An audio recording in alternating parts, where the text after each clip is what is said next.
Dopo il successo riscontrato nella scorsa stagione estiva, al via da questa sera la seconda edizione dell'evento Conversazioni ad Agrigento, incontri tra storia, letteratura ed arte.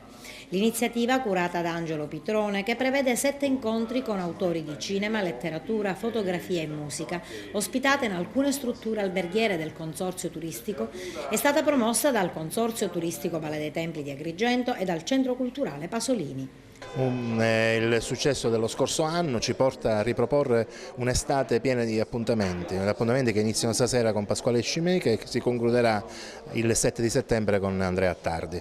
Credo che saranno momenti interessanti, avremo di tutto e grazie alla collaborazione non solo degli albergatori che hanno offerto le loro terrazze, ma del consorzio turistico che ha coprodotto questo impegno e di tanti club service che hanno voluto dare il loro sostegno. Io credo che sarà una bella estate tra cultura, impegno sociale e se possibile anche momenti di convivialità.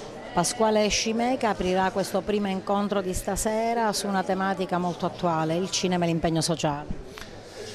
Sì, si parlerà del mio cinema che spesso è legato a tematiche che hanno a che fare col sociale e con l'impegno. L'impegno inteso nell'idea che il cinema è arte ma è anche possibilità di incidere sulla realtà, di criticare quando questa realtà non ci piace, ma anche di parlare di cose che hanno a che fare con i nostri sogni, con la vita di tutti i giorni. Un connubio tra storia, letteratura ed arte, occasione per promuovere anche le bellezze paesaggistiche del nostro territorio. Tutte le serate saranno ospitate negli alberghi del Consorzio Turistico Valle dei Templi e ci sarà al termine una degustazione a cura dell'hotel ospitante, però con il coordinamento della condotta Slow Food di Agrigento, quindi seguendo i loro principi di Slow Food.